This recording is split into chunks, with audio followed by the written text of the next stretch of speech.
اللهم صل على محمد وعلى محمد وجل فرج آل محمد اعوذ باللہ من الشیطان اللعین الرجیم بسم اللہ الرحمن الرحیم السلام علیکم یا علی مدد تمام مومنین و سامعین و ناظرین۔ بعد السلام، آج ہم آپ سے سرکار نوح علیہ السلام کی سوانح حیات کے متعلق بیان کرنا چاہتے ہیں، کیونکہ ہم نے انبیاء اور رسول و پیغمبران کے ٹاپک کو جو ہے وہ شروع کیا ہوا ہے، تو آج ہم سرکار نوح علیہ السلام کی حیات طیبہ کے متعلق آپ کو بتانا چاہتے ہیں، جن میں کافی دقیق جو ہیں وہ مسائل بھی ہیں، نکات بھی ہیں، اور آپ انشاءاللہ اس نبی محترم کی سوانح حیات سن کر انشاءاللہ لطف اندوز ہوں گے، محظوظ ہوں گے، اور آپ کے چند علمی تقاضے بھی جو ایک نئے مزاج میں ہم پیش کر رہے ہیں اور نئی چیزیں اس میں add Hey there. Subscribe to my channel محسوس کریں گے and کہ also واقعی press ہمیں this یہ bell icon. معلوم پہلے نہیں تھی۔ سرکار نوح علیہ السلام کا سلسلہ نسب کچھ اس طرح ہے کہ جناب نوح بن لامک بن شالق بن اخنو یعنی جناب ادریس علیہ السلام، یہ جناب ادریس علیہ السلام سے ان کا شجرہ نسب ملتا ہے۔ سرکار نوح علیہ السلام کی کل حیات طیبہ کا جو عرصہ تھا وہ 2500 سال تھا۔ 850 سال انہوں نے بعثت سے پہلے نبوت دین کے ساتھ اسلام کی تبلیغ کی، 950 سال بعد از نبوت کی، اور کشتی والے معاملے کے بعد 200 سال تبلیغ کی۔ 200 سال سرکار نوح علیہ السلام کو کشتی بنانے میں لگ گئے۔ سرکار نوح علیہ السلام کا نام عبد الشکور، عبد الغفور، عبد المالک اور عبد الاعلیٰ تھا۔ نوح علیہ السلام جناب نوح علیہ السلام کو اس لیے کہتے تھے کیونکہ سرکار نوح علیہ السلام اپنی قوم کی روزانہ کی جو انہوں نے ان پر ظلم و ستم ڈھا رکھے تھے، اس کی وجہ سے وہ گریہ وزاری کرتے تھے، اور اتنی گریہ وزاری کرتے تھے کہ آسمانی فرشتے بھی ان کی گریہ وزاری سن کر اپنے آپ کو رنج و الم میں مشغول کر لیتے۔ سرکار نوح علیہ السلام 500 سال روتے رہے۔ 300 سال سرکار نوح علیہ السلام نے تبلیغ کی، تبلیغ کا کچھ اثر نہ ہوا ان کی قوم پر، تو انہوں نے بد دعا کرنی چاہی، تو پہلے آسمان کے فرشتے نازل ہوئے اور انہوں نے سرکار نوح علیہ السلام سے یہ درخواست کی کہ اے پیغمبر خدا، آپ بد دعا نہ کریں۔ سرکار نوح علیہ السلام نے ان کی اس درخواست اپیل کو قبول کیا، مزید 300 سال کیے۔ جب مزید 300 سال کے عرصے میں بھی ان کی قوم پر کچھ اثر نہ ہوا اور وہ خداوند کریم کے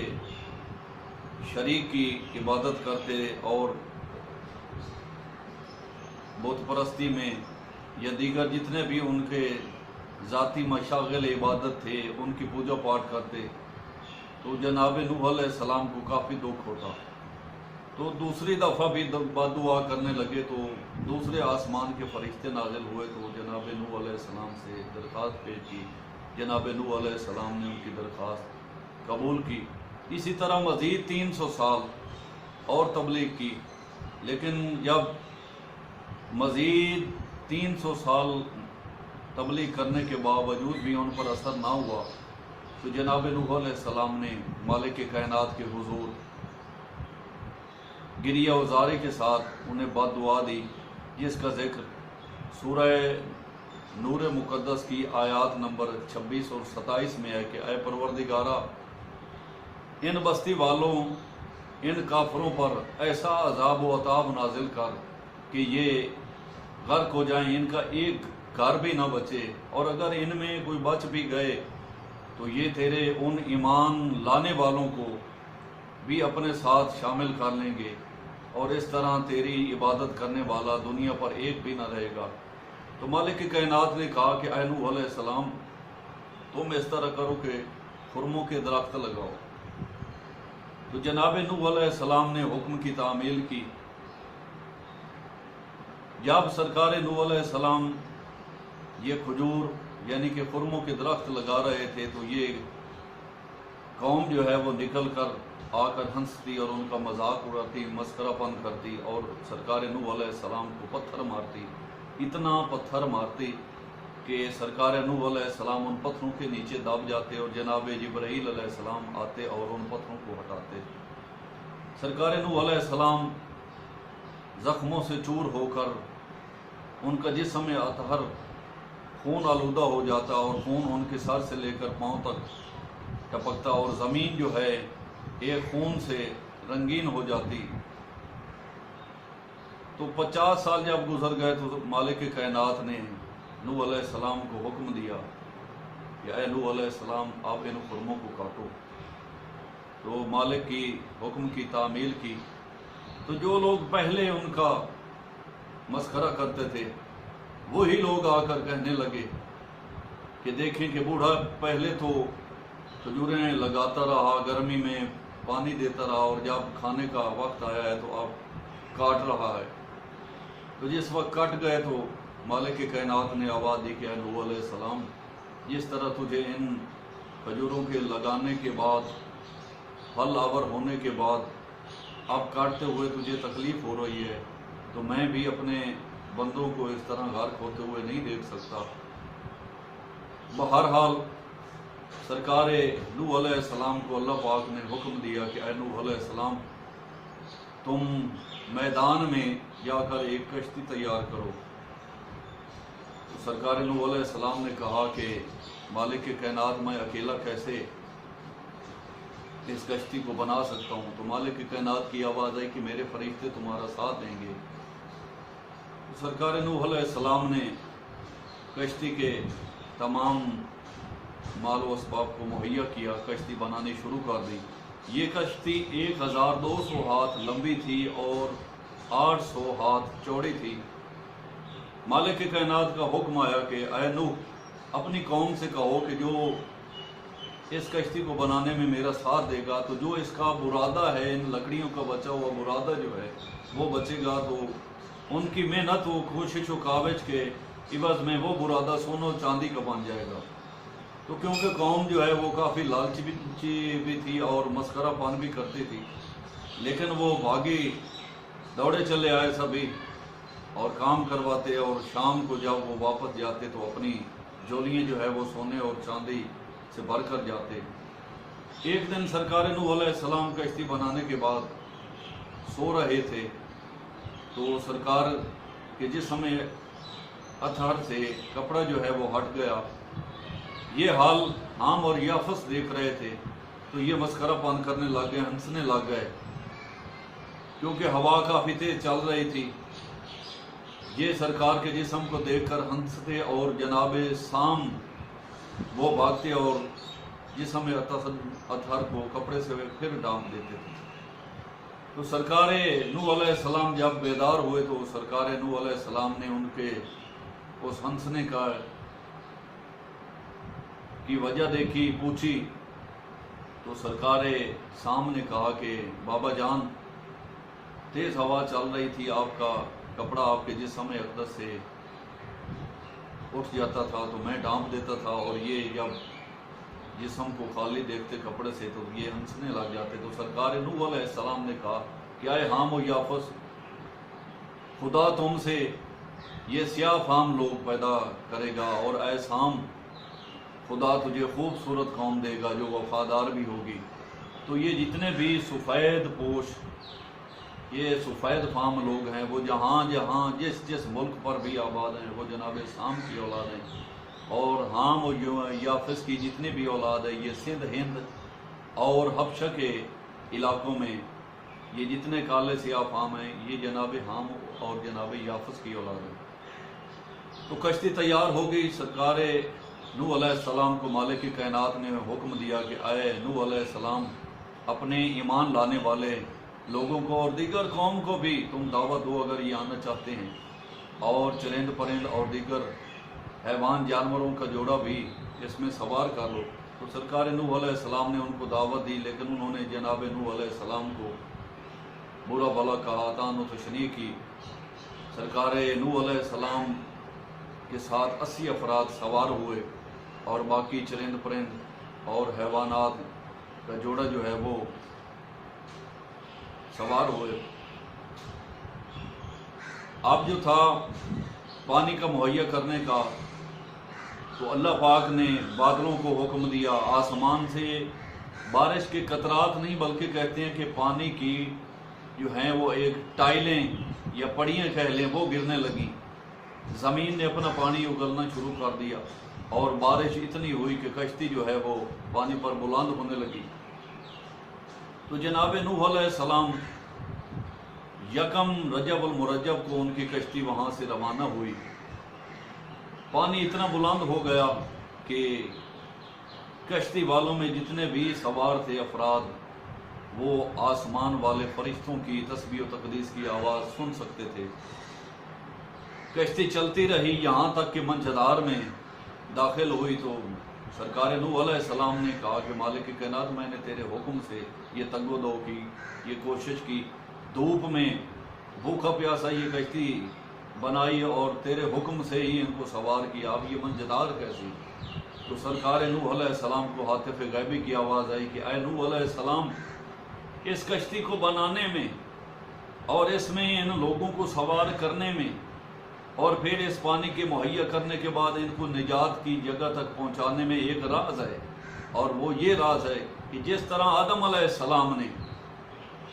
اپنے جسم اقدس کو روح پانے کے بعد تعظیم و تکریم کا، فضیلت حاصل کرنے کا سجدہ ملائکہ کا دیکھا،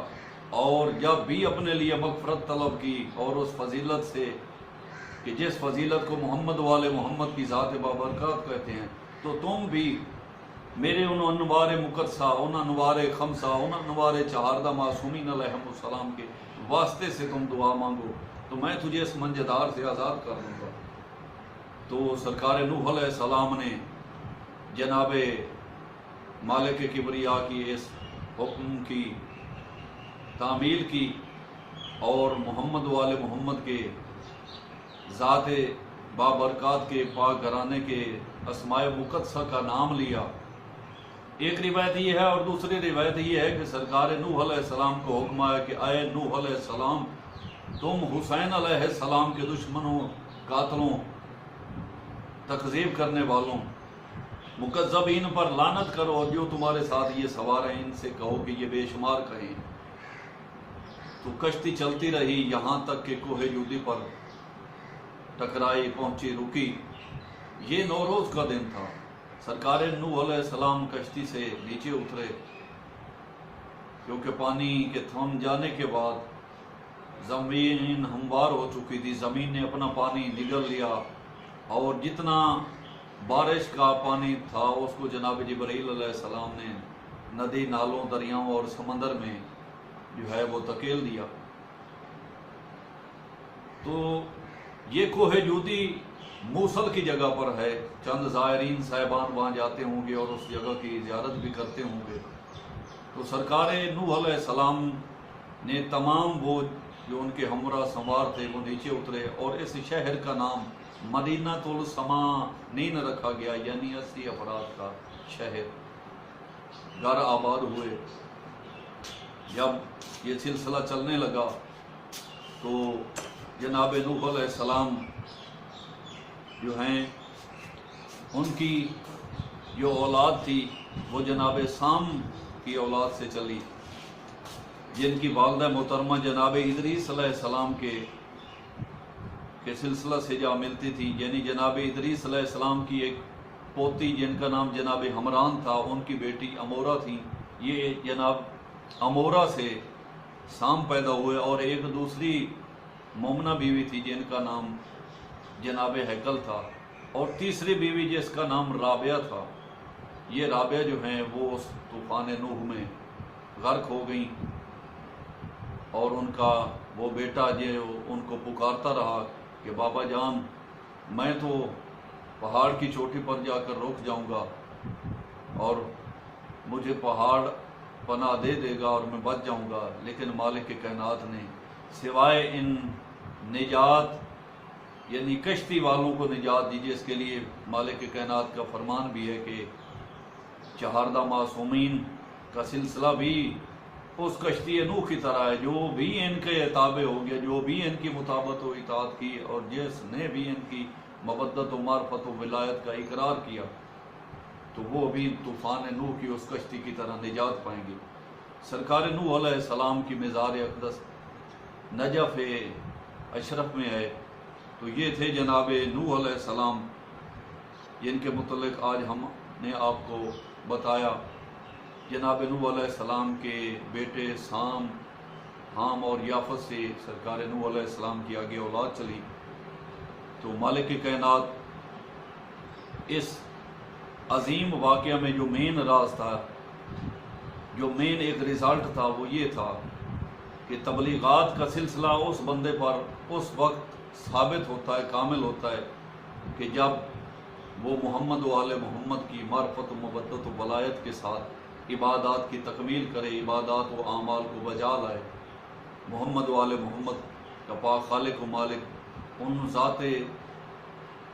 عظما کے صدقے میں ہمیں محمد و آل محمد پر اپنی جان فشانی کرنے کی توفیق عطا فرمائے۔ اپنا خیال رکھیں، ہمیں اپنی دعاؤں میں یاد رکھیں۔ مالک کائنات آپ کی توفیقات و حاجات پوری فرمائے۔ آمین ثم آمین بحق یاسین والے یاسین۔ والسلام، اللہ حافظ۔